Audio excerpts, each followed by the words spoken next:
आगे बढ़ते हैं, देखिए नेक्स्ट सवाल क्या पूछ रहा है। The horizontal angle between the true meridian and survey line measured in clockwise direction। अच्छा, सर्वे लाइन और ट्रू मेरिडियन के बीच का एंगल पूछ रहा है। ट्रू नॉर्थ जो हमारी सर्वे लाइन है इसके बीच का एंगल पूछ रहा है, क्या कहलाता है ये? ट्रू बेयरिंग कहलाता है ये। This is termed as true bearing. So horizontal angle between the true meridian and the survey line measured in the clockwise direction is termed as what? इसको हम ट्रू बेयरिंग बोल देते हैं। So technically termed as true bearing। क्या सवाल पूछा था ये? So it is technically termed as true bearing। Azimuth क्या होता है? What is being termed as azimuth? An azimuth is the angle between 0 to 60 degree measured clockwise from south और measured clockwise from north। इसको हम azimuth बोल देते हैं। तो azimuth तो क्या होते हैं हमारे? एंगल होते हैं। क्लियर चीज। सो azimuth को हम डिफाइन कर सकते हैं, it is the angle between 0 to 360 degree measured clockwise from the north. तो एंगल को बोला जाता है azimuth। तो ये azimuth नहीं है। नेक्स्ट नेक्स्ट नेक्स्ट नेक्स्ट क्या पूछा हुआ है इसने? Grid meridian. Grid meridian grid meridian. So for the survey of a country, the true meridian passing through the central place is sometimes taken as reference meridian। पूरे देश के लिए कई बार जो ट्रू मेरिडियन पास हो रही है कहाँ से? सेंट्रल प्लेस से, उसको हम रेफरेंस मेरिडियन बोल देते हैं पूरी कंट्री के लिए। तो पूरे देश के लिए आपने उसको रेफरेंस मेरिडियन बना दिया। Such reference meridian is termed as grid meridian. उस रेफरेंस मेरिडियन को ग्रिड मेरिडियन बोल देते हैं। So that is termed as grid meridian. और एक इसने क्या बोल रखा है? Arbitrary meridian. So one is termed as what? Arbitrary meridian. अब ये क्या है? Any convenient direction towards a permanent and prominent mark or a signal is taken as arbitrary meridian। So any meridian, कोई से भी मेरिडियन ले लो, in any convenient direction, किसी भी convenient direction में, towards a permanent और a prominent mark और a signal। जैसे एग्जाम्पल चर्च है, चर्च का टॉप, जैसे चिमनी है किसी पावर प्लांट की, इंडस्ट्रियल प्लांट की, उसको आपने क्या मान लिया? आर्बिट्री मेरिडियन मान लिया। That is termed as arbitrary meridian. तो ये दोनों तो मेरिडियन है, ये हमारा एंगल होता है। सवाल तो क्या पूछा था इसने कि ट्रू मेरिडियन और सर्वे लाइन के बीच का एंगल, उसको हम क्या बोलते हैं? ट्रू बेयरिंग बोलते हैं। That is termed as true bearing.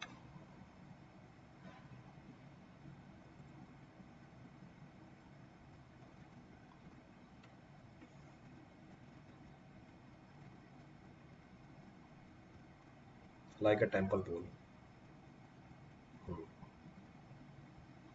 Clear है? चार ऑप्शंस।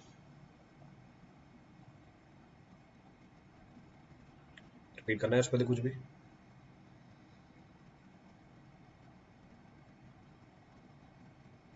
चलो आगे बढ़ते हैं। Next, which of the following methods of layout of water distribution pipe is suitable for a well planned road and streets? Discuss किया हुआ है तो हमने, again being discussed। So which of the following method of layout of water distribution pipe is suitable? कौन सा method suitable होता है for well planned roads and street? तो अगर डेड एंड को छोड़ दे बाकी सारे मेथड ही सूटेबल होते हैं for well planned roads and cities. मतलब प्लान्ड सिटी के लिए सबसे ज्यादा सूटेबल कौन सा होता है? ग्रिड आयरन सिस्टम होता है। So gridiron system. Radial system, circular system, इन दोनों के सबसेट होते हैं। रेडियल सिस्टम तब यूज कर पाओगे जब रोड्स रेडियल डायरेक्शन में हो। सर्कुलर सिस्टम तब यूज किया जाता है जब किसी एक पर्टिकुलर एरिया में पानी की डिमांड ज्यादा हो। When in a particular area the demand of the water is more.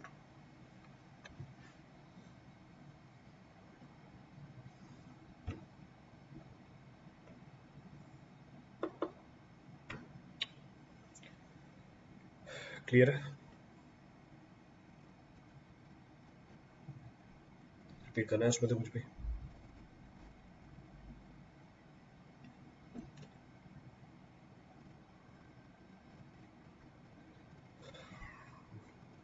चले आगे। चलो, which of the following exposure condition will a structural steel element be classified when exposed to corrosive fumes? When exposed to corrosive fumes। अच्छा, IS 456 कोडल सवाल आ गया वापस। So structural steel element is subjected to corrosive fume। इस exposure condition को बोला जाता है very severe. अब वेरी सीवियर कंडीशन में कौन कौन सी कंडीशन होती है? It includes the concrete surface expose to sea water spray. तो इसमें कौन कौन सी आती है वेरी सीवियर में? तो वेरी सीवियर में आती है, वेरी सीवियर में आ जाती है पहली चीज sea water spray, then corrosive fumes, then severe freezing and thawing,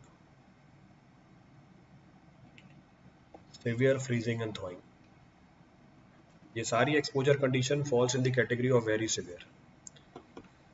तो फिर से डायरेक्टली IS 456 है, 7 क्यों लिख दिया भाई? तो this is IS 456, directly check कर। So this corresponds to what? Very severe condition. तो कोस्टल इन्वायरमेंट हो या concrete which is completely immersed in sea water, वहां पर ये कंडीशन आती है, there this condition comes into the picture. Extreme नहीं है ये, वेरी सिवियर है।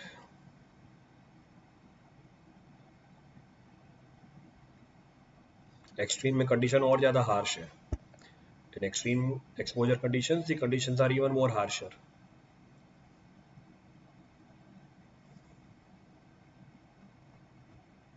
नोट कर लिया सबने?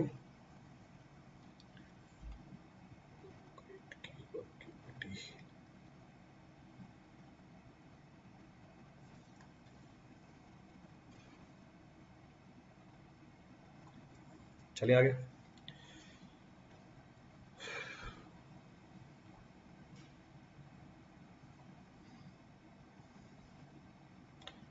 Which of the following is not a temporary adjustment to a compass used in land surveying? So which of the following is not a temporary adjustment of a compass used in land surveying? कौन सा इसमें temporary adjustment नहीं है? So which of the following is not a temporary adjustment? अच्छा, तो आपको temporary adjustment भी दे रखे हैं, बाकी एडजस्टमेंट भी दे रखे हैं। तो सवाल बोल रहा है कौन सा टेम्परेरी एडजस्टमेंट नहीं है इसमें से? Which of the following is not a temporary adjustment. तो टेम्परेरी एडजस्टमेंट पता होने चाहिए, परमानेंट एडजस्टमेंट पता होने चाहिए। तो टेम्परेरी एडजस्टमेंट कौन कौन से होते हैं? तो अगर टेम्परेरी एडजस्टमेंट की बात करूँ हम कंपास की, तो temporary adjustment centring, then levelling, then focusing, ये हमारे टेम्परेरी एडजस्टमेंट होते हैं। अगर हम बात करें परमानेंट एडजस्टमेंट की, so we talk about permanent adjustment होता है adjustment of what?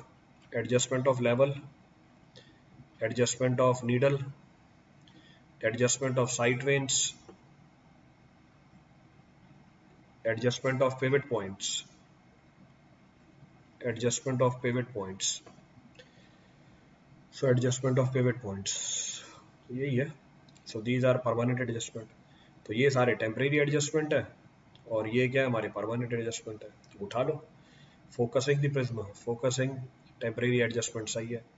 Making the pivot exactly vertically over the ground station mark, तो making the pivot exactly vertically over the ground station mark क्या हो जाएगा? ये centering. तो सही बात है। Then centre of the pivot coincides with the geometrical centre of the geodetic ring, इसको क्या बोलते हैं? Adjustment of pivot points. Levelling हमारी टेम्परेरी एडजस्टमेंट है। तो ये 3 टेम्परेरी एडजस्टमेंट है, ये परमानेंट एडजस्टमेंट है। तो ये टेम्परेरी एडजस्टमेंट नहीं है, हमारे सवाल का जवाब होगा।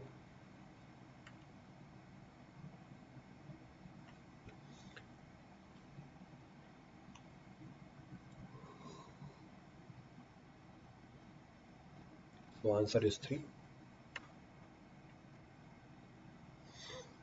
तो सवाल ने बोला था इसमें से कौन सा टेम्परेरी एडजस्टमेंट नहीं है। तो adjustment of pivot point is not a temporary adjustment, ये हमारी परमानेंट एडजस्टमेंट होती है। क्लियर है? चलें आगे।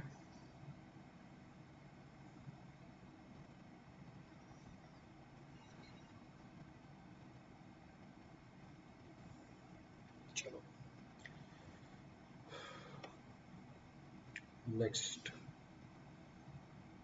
नेक्स्ट क्या है? In a non-cellular, non-ribbed flat slab, the spacing of the reinforcing bars shall be limited to the maximum of m times the thickness of the slab, where m is, जहाँ पर m पूछा है इसमें, m पूछा है फिर से IS 456, तो कितने सवाल आ गए IS 456 के. So it says the spacing of the reinforcing bar, किसका सवाल है, फ्लैट स्लैब का सवाल है, the problem is of flat slab. So it shall maximum it shall not exceed, तो exceed दे रखी m times, so it is 2 times, directly codal provision है, तो m की वैल्यू 2 होगी. So in non-cellular, non-ribbed flat slab, the spacing of the reinforced bar shall be limited to the maximum of m times. अब code में statement कैसे दे रखी है, it should not increase the 2 times the thickness of the slab, 2 गुना से ज़्यादा increase नहीं करना चाहिए. So answer comes out to be 2, m की वैल्यू 2 हो गई हमारी. Again a codal provision, directly code से उठा के मेंशन करना था.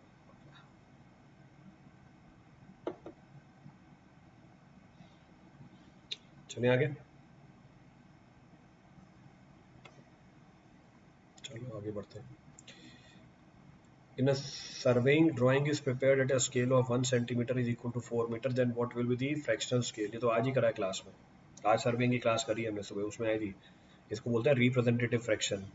Scale can be represented by 3 methods. Scale को रिप्रेजेंट करने के 3 तरीके हैं. एक इंजीनियर स्केल है, एक हमारे पास रिप्रेजेंटेटिव फ्रैक्शन है, और तीसरी होती है हमारे पास ग्राफिकल स्केल. रिप्रेजेंटेटिव फ्रैक्शन के अंदर हम क्या करते हैं, कहाँ चले गए वो, हाँ, रिप्रेजेंटेटिव फ्रैक्शन के अंदर हम क्या करते हैं, 1 unit is equal to some number of same unit. तो x times of same unit होने चाहिए, तो यूनिट बराबर होने चाहिए, इसको हम बोलते हैं RF. तो हम बोलेंगे 1 सेंटीमीटर, अगर यूनिट सेंटीमीटर है तो यहाँ पर भी सेंटीमीटर आएगा, तो यहाँ पर भी सेंटीमीटर में कन्वर्ट कर दिया, तो 1/400, तो आ गया 1/400. इसको रिप्रेजेंटेटिव फ्रैक्शन बोला जाता है. This is technically termed as representative fraction.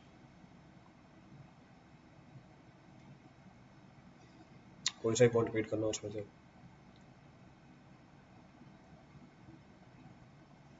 any of the point to be referred from this, clear है. चलो आगे बढ़ते हैं.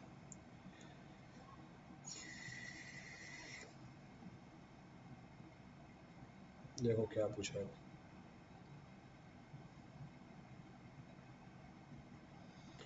In a standard California bearing ratio test, sample height is 125 mm. The difference between the initial and final dial gauge reading is found to be 0.125 mm. The expansion ratio of the soil. CBR test, expansion ratio. Expansion ratio क्या होती है? Expansion ratio is equal to final reading minus initial reading divided by what? Height of the sample. Final reading और initial reading के बीच का difference कितना दे रखा है आपको, 0.125 divide by the original height of the sample 125. आगे तो डायरेक्टली निकल के 0.1, तो एक्सपेंशन रेशियो कितना आ गया, 0.1 आ गया. तो एक्सपेंशन रेशियो इज 0.1, कुछ भी नहीं था इसके अंदर.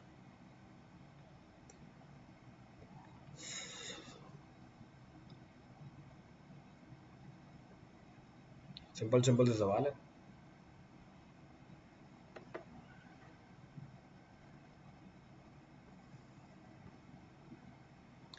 क्लियर है.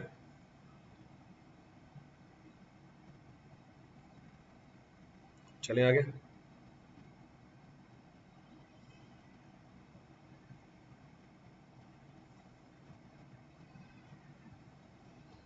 चलो हो गया. देखो भैया नेक्स्ट क्या पूछा हुआ है. Rank the following for the usual range of hydraulic conductivity in the descending order of their value. Rock, अच्छा सारे पत्थरों की हाइड्रोलिक कंडक्टिविटी. हाइड्रोलिक कंडक्टिविटी का मतलब क्या होता है, परमेबिलिटी. 0.001 कौन है भाई ये 0.001 वाला, 0.001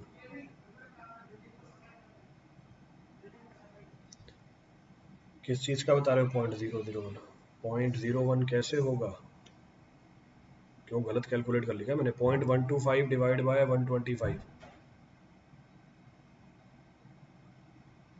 100 से अच्छा ये 100 से मल्टीप्लीकेशन भी है इसकी भाई। अच्छा ये बोल रहे हैं सर आपने आंसर 0.1 कैसे लिख दिया? सो इनटू 100, 100 से मल्टीप्लाई भी होता है।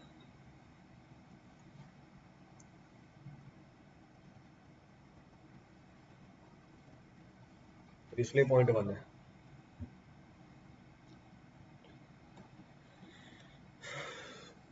सो नेक्स्ट पॉइंट पूछ रहा है कि परमेबिलिटी को अरेंज करो डिसेंडिंग ऑर्डर में।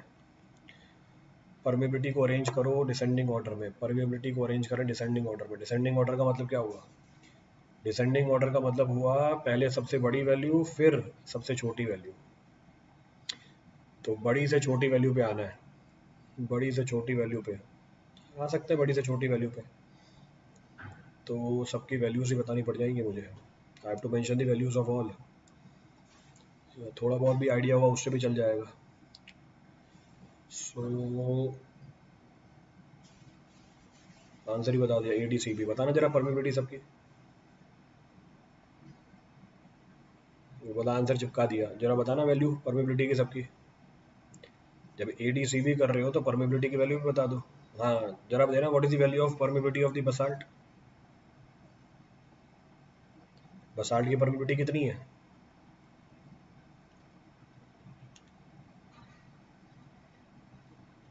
बताना भैया विशाल और Singh. What about the value of the permeability of the basalt?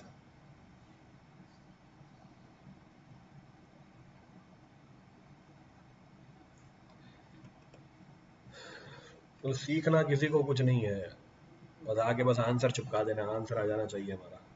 Laddu मिलेंगे आंसर से।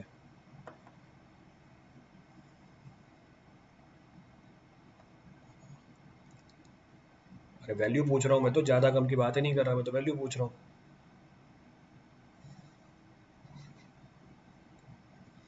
मैं तो वैल्यू की बात कर रहा हूँ, वैल्यू बताओ। मेरे को तो सबकी वैल्यू बतानी पड़ती है ना, आंसर तो मैं ही बता दूँ आपको। ABCD ABCD ABCD। Vesicular basalt की परमिबिलिटी बताना कितनी होती है?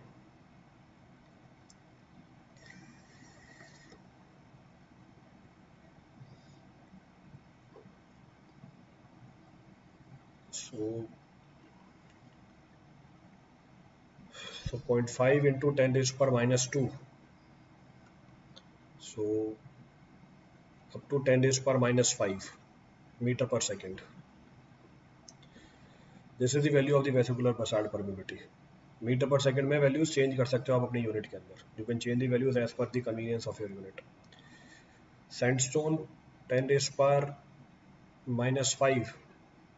तो सैंडस्टोन 10⁻⁻5 से लेके सैंडस्टोन की चली जाती है 10⁻⁹ मीटर पर सेकंड तक। Then limestone. लाइमस्टोन की बात करें सो limestone 10⁻⁵। So 10⁻⁵ to 10⁻⁸ meter per second. This is the approximate range of permeability of the limestone. Next क्या बच गया हमारे पास?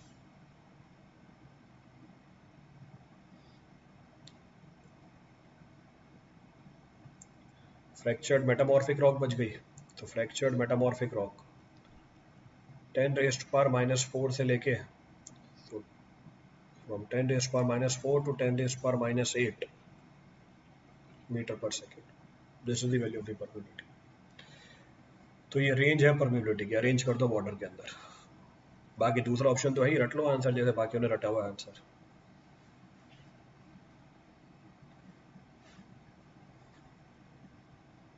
So now you can arrange the permeability of all these different types of rock. अब permeability को arrange कर सकते हो आप।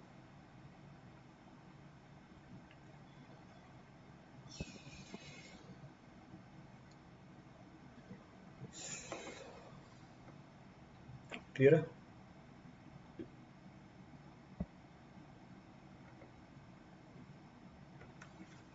परमेबिलिटी को हाइड्रोलिक कंडक्टिविटी भी बोला जाता है। It is also termed as hydraulic conductivity. तो उसने हाइड्रोलिक कंडक्टिविटी बोला हुआ है। चले आगे। चलिए, तो answer comes out to be C. 0.5 लिखे हैं, हाँ 0.5 लिखा है, 0.5। देखिए नेक्स्ट का पूछोगे।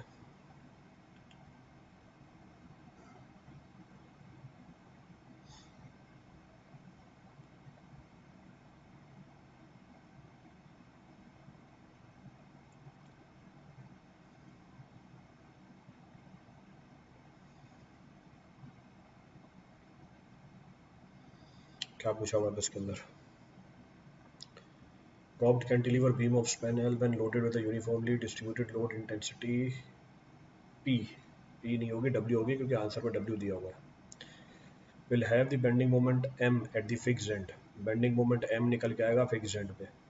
देखो रिजल्ट तो स्टैंडर्ड है, रिजल्ट इज स्टैंडर्ड। नहीं पता स्टैंडर्ड रिजल्ट आप कैलकुलेट कर सकते हो। So the standard result is not known, it can be computed. Method of consistent deformation लगा सकते हैं। प्रॉप्ड कैंटिलीवर है, सो प्रॉप्ड कैंटिलीवर है। Subjected to uniformly distributed load, so subjected to uniformly distributed load. Let suppose ये reaction है, जिसको मैंने बोल दिया आर, तो फर्स्ट पॉइंट ऑफ रेफरेंस क्या निकल के आया? आर की वजह से डिफ्लेक्शन और डब्ल्यू की वजह से डिफ्लेक्शन ए पॉइंट पे कितनी निकल के आनी चाहिए? ए। तो delta at is 0। Uniformly distributed load, तो यूडीएल की वजह से कितना निकल के आएगा? डेल्टा। तो यूडीएल की वजह से डेल्टा कितनी निकल के आ जाएगी? तो अगर मैं यूडीएल की वजह से निकालूं कैंटिलीवर में, तो W L four by eight I downward direction, upward direction में कितनी निकल के आएगी? R L cube by 3 EI। This must be equal to 0। तो आर की वैल्यू कितनी हो गई? What about the value of R? R निकल के आ गया 3/8 WL। सो आर हो गया R 3/8 WL। अब मैं मोमेंट कैलकुलेट कर सकता हूँ। Now moment at the fixed end, moment at the fixed end, moment at the fixed end will be equal to what? R into L minus W into L into L/2। So 3/8 WL square minus WL square by 2। निकाल लो कितना आ रहा है। LCM आ गया 8, 3, यहाँ पे value कितनी आ जाएगी? 2 4 minus 4 WL square. So minus WL square by 8। So WL square by 8। Minus sign बताएगा, बस डायरेक्शन अपोजिट हो जाएगी, डायरेक्शन विल बी अपोजिट। ये कौन है बी वाले भाई? WL 4/8, गजब, बहुत बढ़िया। सो मोमेंट की वैल्यू कितनी है? WL square by 8। The moment is equal to WL square by 8। Negative sign आया है, इसका मतलब मोमेंट हमारा किस में? एंटी क्लॉकवाइज डायरेक्शन में। Moment is in anti clockwise direction. फिर से सिंपल सवाल है, अभी स्टैंडर्ड रिजल्ट है, पता ही होना चाहिए हमें, it should be known to us. नहीं पता तो 1 मिनट लगता है डिराइव करने में, it hardly needs 1 minute to derive.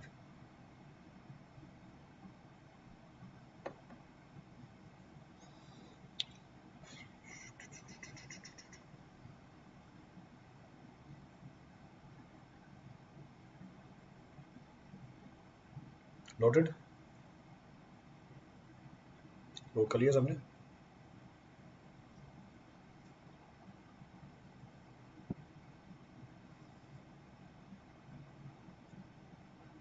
चलो चलो भैया आगे बढ़ते हैं।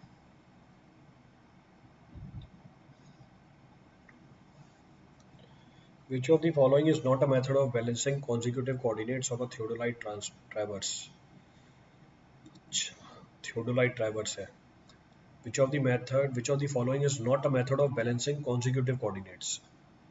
अच्छा, कौन सा consecutive coordinate बैलेंस करने का तरीका नहीं है? तो फिर तो मुझे क्या पता होना चाहिए?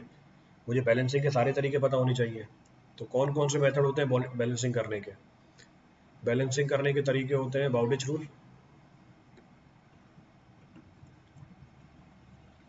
तो बाउडिच रूल, फिर एक होता है हमारे पास ग्राफिकल मेथड, फिर एक होता है हमारे पास ट्रांजिट मेथड, एक होता है हमारे पास एक्सिस मेथड। तो ये बैलेंसिंग करने के तरीके हैं। एक्सिस मेथड है, बाउडिच मेथड है, ट्रांजिट रूल है, एक ग्राफिकल मेथड भी होता है, गिवन नहीं है। सिम्पसन्स मेथड नहीं होता, इसका मतलब यही आंसर है। सिम्पसन्स मेथड तो कहाँ यूज करते हैं हम? सिम्पसन मेथड तो कहाँ यूज किया जाता है? ये तो मेथड ऑफ एरिया और वॉल्यूम निकालने का तरीका है।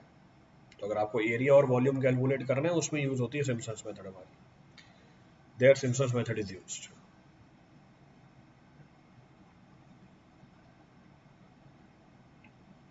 In order to find area and volume, we take the help of the Simpson's method.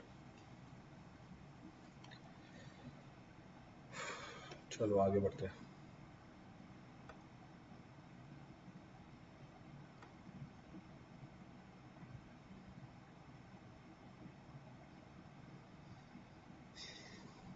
Rectangular bar is subjected to torsion. अच्छा ये भी पूछ लिया क्या उसने।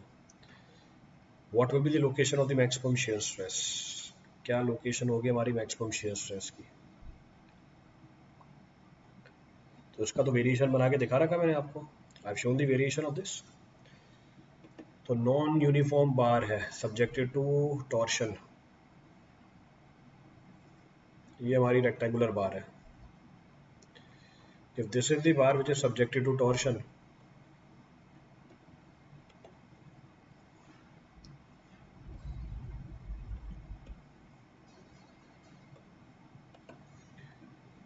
तो ये हमारा टॉर्शन टी है। So variation of the stress,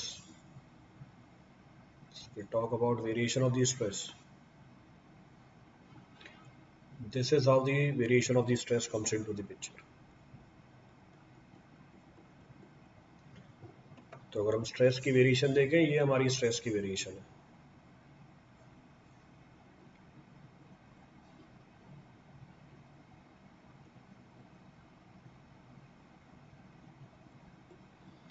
यहां पर आता है maximum stress, this is the maximum stress. So this is how the variation of the stress comes into the picture. तो मैक्सिमम स्ट्रेस कहाँ डेवलप होती है, जो लॉन्गर साइड है उसके सेंटर पे, at the centre of the longer side. So answer is D यानी 4।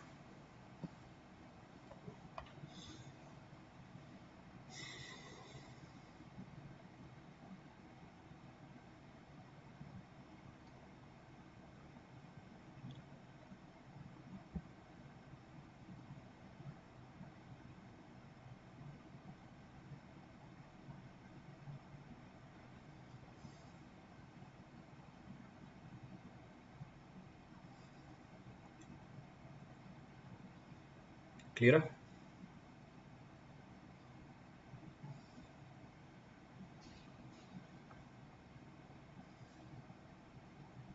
चलो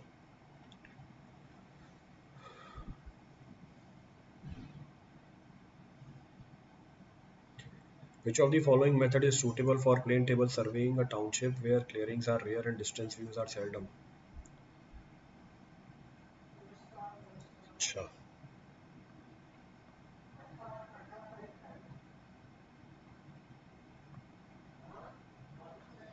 so which of the following method is suitable for plane table surveying a township। अच्छा कौन सा तरीका है प्लेन टेबल सर्वेइंग का, टाउनशिप की प्लेन टेबल सर्वेइंग करनी है आपको, where the clearings are rare and distance view are seldom available.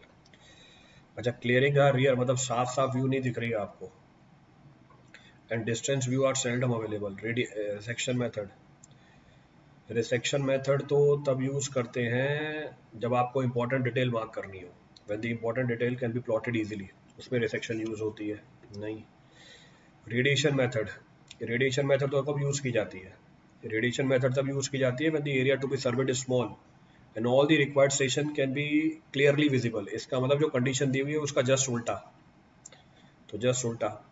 Intersection method, intersection method suitable कब होता है, intersection method is suitable when the distance between the station is too large, जो दे रखा है आपको, and when the stations are inaccessible, तो intersection method आ गया। तो इंटरसेक्शन मेथड। नेक्स्ट है traversing method, traversing method use करते हैं हम नैरो स्ट्रिप के लिए, it is suitable to be use for narrow strip, तो वो कंडीशन भी नहीं है। सो आंसर इज 3।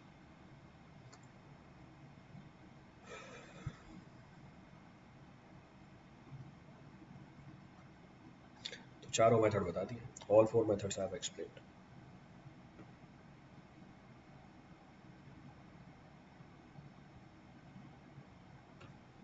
क्लियर है।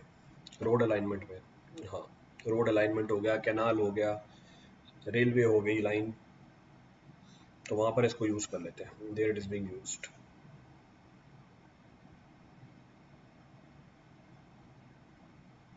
चले आगे बढ़ते हैं। The average net mass of the cement per bag in India, ये तो क्या सवाल पूछा है। बोलता है एक सीमेंट बैग का वेट बता दो कितना होगा। So the average net mass of the cement per bag in India कितना, 50 किलो का होता है। So weight of one bag of cement is equal to 50 kg। Standard सवाल है ये तो, कुछ भी नहीं है इसमें। Next, as the water to the cement ratio increases the flexural strength of the concrete। अच्छा, वाटर सीमेंट रेशियो बढ़ रहा है तो बोल रहा है फ्लेक्सुरल स्ट्रेंथ में बताओ क्या फर्क पड़ेगा। सो वाटर सीमेंट रेशियो अगर बढ़ रही है तो उससे फ्लेक्सुरल स्ट्रेंथ पे क्या फर्क पड़ेगी। एब्राहम्स लॉ, तो डायरेक्टली रिलेट कर सकते हैं एब्राहम्स लॉ से। तो एब्राहम्स लॉ क्या बोलता है, सो एज पर डफ एब्राहम्स लॉ, जो स्ट्रेंथ होती है कंक्रीट की हमारी, strength of the concrete is equal to A upon B raise to the power X, और जो एक्स है वो क्या है, वाटर सीमेंट रेशियो है by volume. Water cement ratio है बाय वॉल्यूम, और ये स्ट्रेंथ कौन सी स्ट्रेंथ होती है, ये स्ट्रेंथ कौन सी स्ट्रेंथ होती है हमारी, कंप्रेसिव स्ट्रेंथ होती है। वो एक अलग बात है, जो कंप्रेसिव स्ट्रेंथ है सीमेंट की, उसको हम रिलेट कर सकते हैं बाकी सारी स्ट्रेंथ के साथ, टेंसाइल स्ट्रेंथ हो गई, शेयर स्ट्रेंथ हो गई, फ्लेक्सर स्ट्रेंथ हो गई, so that can be further related, उसके रिलेशनशिप भी हमारे पास, वी हैव द रिलेशनशिप। पर स्ट्रेंथ इन जनरल और वाटर सीमेंट रेशियो में क्या रिलेशनशिप है, इनवर्स रिलेशनशिप है। तो आप बोल रहे हो वाटर सीमेंट रेशियो बढ़ रही है तो हमारी स्ट्रेंथ क्या कर जाएगी, डिक्रीज कर जाएगी, इट विल डिक्रीज।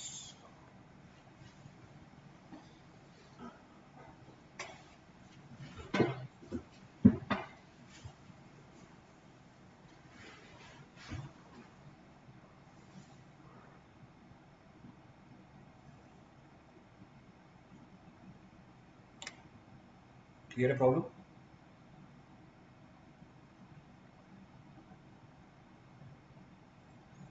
चलो आगे बढ़ते हैं। Observation on the hydraulic jumps were made and it was observed that the sequent depth ratio is 5. The jump can be classified as, ठीक है। हाइड्रोलिक जंप की क्लासिफिकेशन देखो दो तरीके से कर सकते हो, या तो आप एक सीक्वेंट डेप्थ रेशियो से कर सकते हो, either you can do it with the help of sequent depth ratio, तो एक तरीका तो ये है, और दूसरा तरीका ये है कि फ्राउट्स नंबर की मदद से कर लो, और you can do with the help of the Froude's number. तो अमनदीप सग्गू बोल रहे हैं ऑक्सीलेटिंग, जरा बताना ऑक्सीलेटिंग जंप के लिए सीक्वेंट डेप्थ रेशियो कितनी होनी चाहिए, और oscillating jump sequent depth ratio should be how much, तुम भी बता दो विशाल। For oscillating jump, sequent depth ratio should be how much?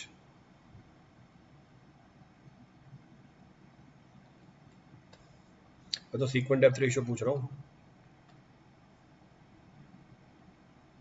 I'm asking about sequent depth ratio. तो फ्राउड्स नंबर निकाल भी लिया और आंसर भी बता दिया, बहुत बढ़िया, गजब। ये देखो फ्राउड्स नंबर, अरे भाई फ्राउड्स नंबर थोड़ी, मैं तो सीक्वेंट डेप्थ रेशियो पूछ रहा हूँ। और आप जो बता रहे हो 2.2 से लेके 4.4, मतलब देखना उसका आंसर देखना, बोला सर 2.5 से लेके 4.4, तो 5 तो इससे ज्यादा है, तो फिर आपने ऑक्सीलेटिंग जंप कैसे बता दिया भाई, 5 तो 4.4 से ज्यादा हो गया, फिर आपका आंसर ऑस्किलेटिंग जंप कैसे आ गया।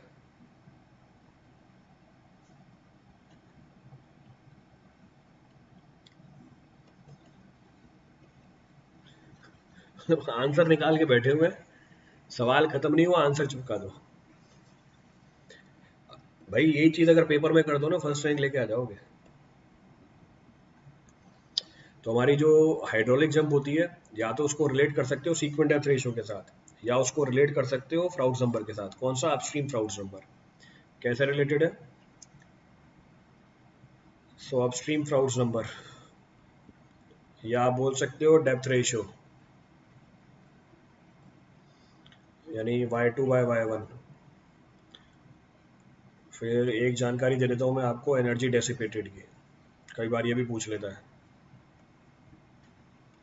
एनर्जी डेसिपेटेड, फिर description. Upstream Froude number less than 1, then 1 to 1.7, 1.7 to 2.5, 2.5 to 4.5, 4.5 से 9 greater than 9. अब फ्राउड्स नंबर नहीं दिया हुआ सवाल में आपको. Froude's number is not given to in the problem. आपको क्या दे रखी है? डेप्थ रेशियो दे रखी है.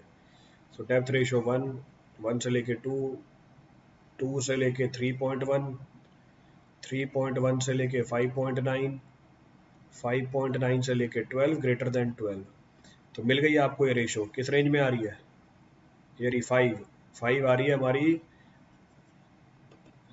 1 2 3 4. तो पहली, दूसरी, तीसरी, चौथी, पांचवी, छठी, यानी चौथी कैटेगरी में आ गई हमारी ये. यानी सवाल हमारा चौथी कैटेगरी का था. The problem was of fourth category. जो प्रॉब्लम था वो हमारी फोर्थ कैटेगरी थी. एनर्जी डेसिपेशन, एनर्जी डेसिपेशन 0, कोई एनर्जी डेसिपेशन नहीं होगी. फिर लेस देन 5%, 5 से 15%, तो 5 से 15%, 5 to 15%, then 15 to 45%, then 45% to 70%, 45% और 70 से लेके 85%. ये हमारी एनर्जी डेसिपेशन आ रही है. 3.87 आ रहा, 3.87 आ रहा फीए स्टेडी. क्या बोल रहे हो भाई? क्या बोलना चाहते हो भाई बाबूलाल?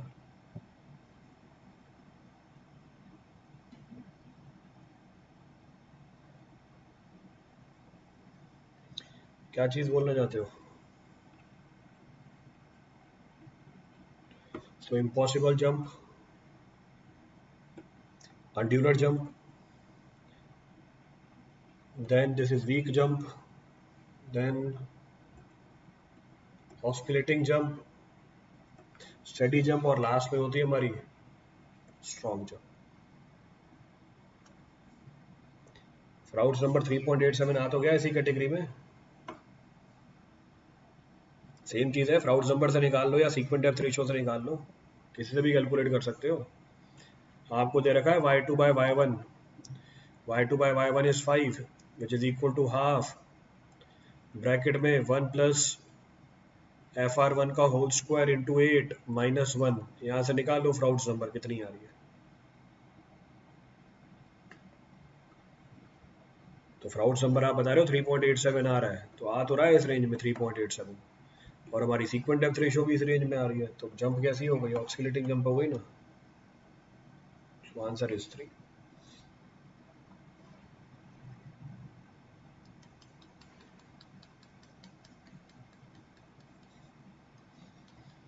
तो देखो शुरू में आंसर, सवाल खत्म हुआ, आंसर सी ऑस्किलेटिंग.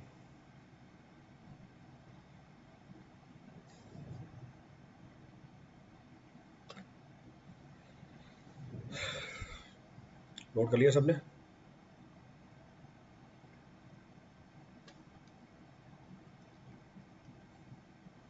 चलो आगे बढ़ते हैं. नेक्स्ट क्या है? As per the terminology used for timber, the angle between the face of the cutter and the line joining the cutting edge of the center of the block is called. अच्छा ये भी पूछ लिया timber की. So as per the terminology used for the timber, the angle between the, again you have to refer the code. कोडल सवाल है IS 707. So IS 707. So angle between the face of the cutter and the line joining the cutting edge of the center of the block, this is termed as cutting angle. Next is fibril angle. Fibril angle क्या होता है? The angle between the longitudinal axis of the cell and the direction of the fibril in the cell wall is termed as fibril angle. So angle between the longitudinal axis of the cell and the direction of the fibril in the cell wall will be termed as fibril angle. Next है हमारा hook. अब ये hook क्या होता है? Angle between the front face and the line from the tooth point to the center of the circular saw or perpendicular to the back of the saw. This is technically termed as hook. इसको हम technically hook बोल देते हैं. फिर एक है bastard grain. Bastard grain क्या होता है? Timber when sawn such that the annual growth rings make an angle of 30 to 60 degree with the surface of the place. This is technically termed as basal grain. तो आपने timber की सॉइन करी इस तरीके से, सॉ करने का मतलब होता है कट करना, तो आपने टिम्बर को सॉ किया इस तरीके से कि जो एनुअल ग्रोथ की रिंग्स हैं वो हॉरिजॉन्टल के साथ एंगल बना रही 30 से लेके 60 डिग्री का, इसको हम बोल देते हैं bastard grain. This is technically termed as bastard grain.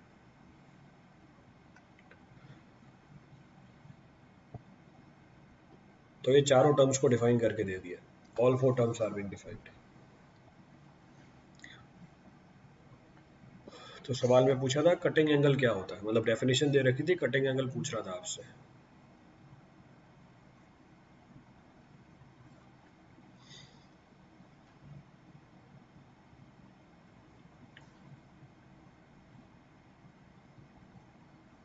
चलो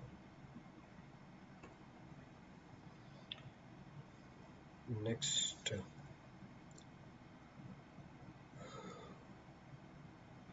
नेक्स्ट क्या है? A soil was tested in a national research center and its liquid limit was found to be 15% and plasticity index was found to be 39% according to Casagrande plasticity chart. अच्छा, classification.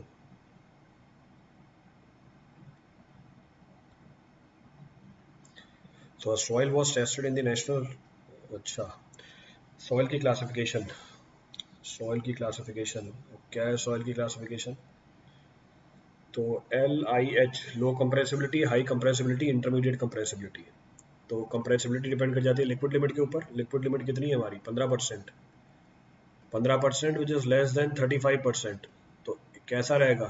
High आ जाए, लो आ जाएगा, सो low compressible. तो 35% से कम हो गई तो इसका अंदर कंप्रेसिबिलिटी लो कंप्रेसिबिलिटी है. ठीक है. क्ले और सिल्ट निकालने के लिए किसकी मदद लेंगे? क्ले और सिल्ट निकालने के लिए will take the help of the A line. तो हमारी आईपी कितनी है? हमारी आईपी दे रखी है सवाल में. प्लासिडिटी इंडेक्स वाज 39%. सो प्लासिडिटी इंडेक्स हमारी 39% है. अब क्योंकि मेरी लिक्विड लिमिट 20% से भी कम है, नाउ सिंस लिक्विड लिमिट 20% से भी कम है, ए लाइन इज नॉट यूजफुल. तो ए लाइन काम ही नहीं करेगी. तो ए लाइन का तो कोई सेंस ही नहीं है, मदद ही नहीं कर पाएगी आपकी ए लाइन. तो फिर ए लाइन मदद नहीं कर पाएगी, फिर किसकी मदद लेंगे हम? ए लाइन मदद नहीं कर पाएगी, फिर हम किसकी मदद लेंगे? Then will take the help of what?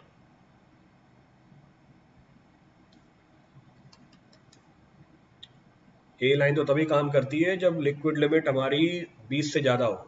यदि लिक्विड लिमिट, अच्छा यू लाइन की मदद लेंगे, तो यू लाइन क्लासिफिकेशन में हेल्प करती है. मतलब ए लाइन मदद नहीं कर पाएगी तो यू लाइन की मदद ले लेंगे. अरे भाई पढ़ लिया करो थ्योरी, देखो सब चालू हो गए. नीतीश कुमार, रंजल. तो मैं बोल रहा हूँ क्योंकि हमारी लिक्विड लिमिट 20% से कम है, ए लाइन मदद नहीं कर पाएगी तो यू लाइन की मदद ले लेंगे. मतलब फाइन ग्रेन सॉइल को क्लासिफाई करने के लिए यू लाइन हमारी हेल्प करती है. गजब है भाई, गजब है ये.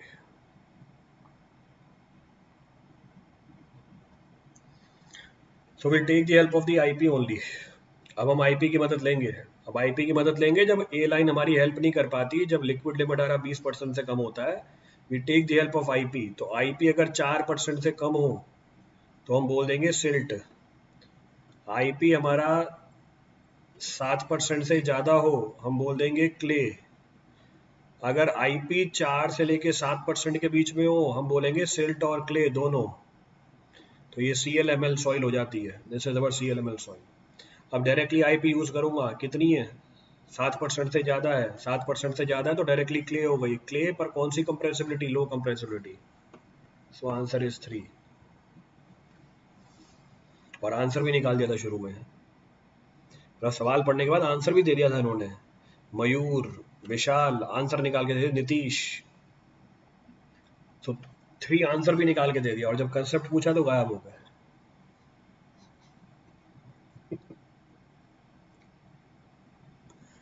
अब आंसर निकालने में 1 सेकंड भी नहीं लिया और जब ये पूछ रहा है कंसेप्ट क्या तो गायब ही हो गए सब फिर.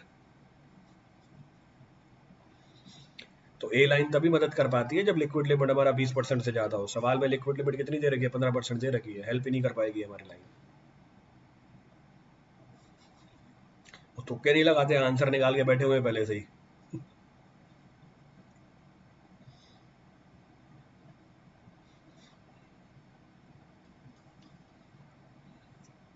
आंसर शीट लेके बैठे होंगे पहले से ही कि इस सवाल का ये आंसर है।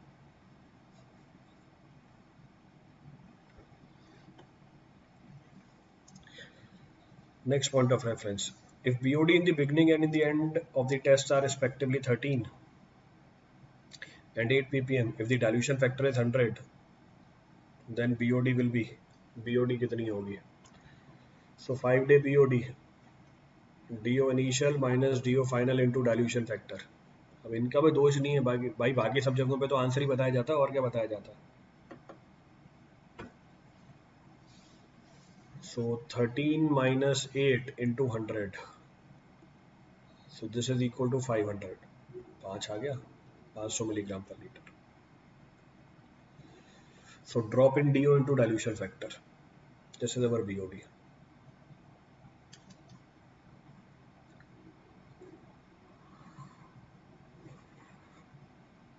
क्लियर है?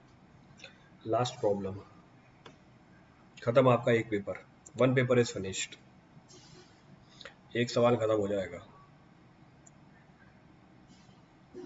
The estimated value of elastic modulus of concrete of M65 grade as per IS 456 would be approximately।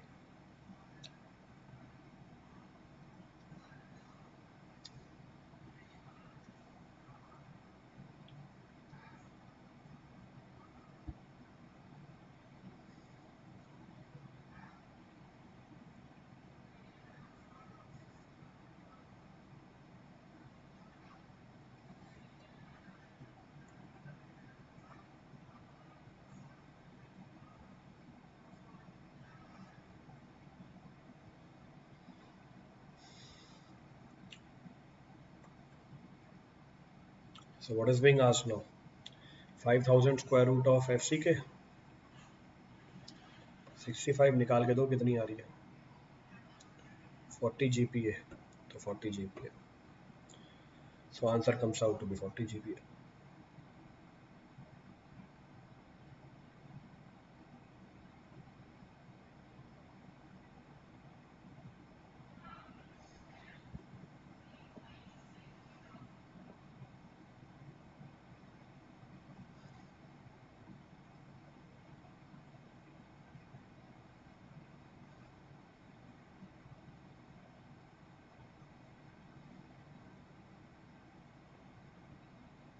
Clear है?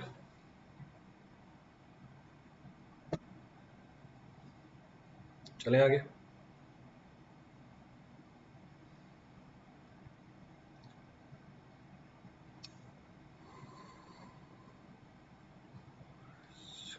So your one paper is completed, एक पेपर कंप्लीट हो गया आपका, दो पेपर और बचे हैं।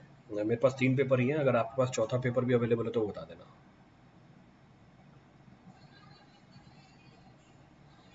तो टोटल देयर आर 4 पेपर्स, अगर आपके पास एक और पेपर है तो वो बता देना।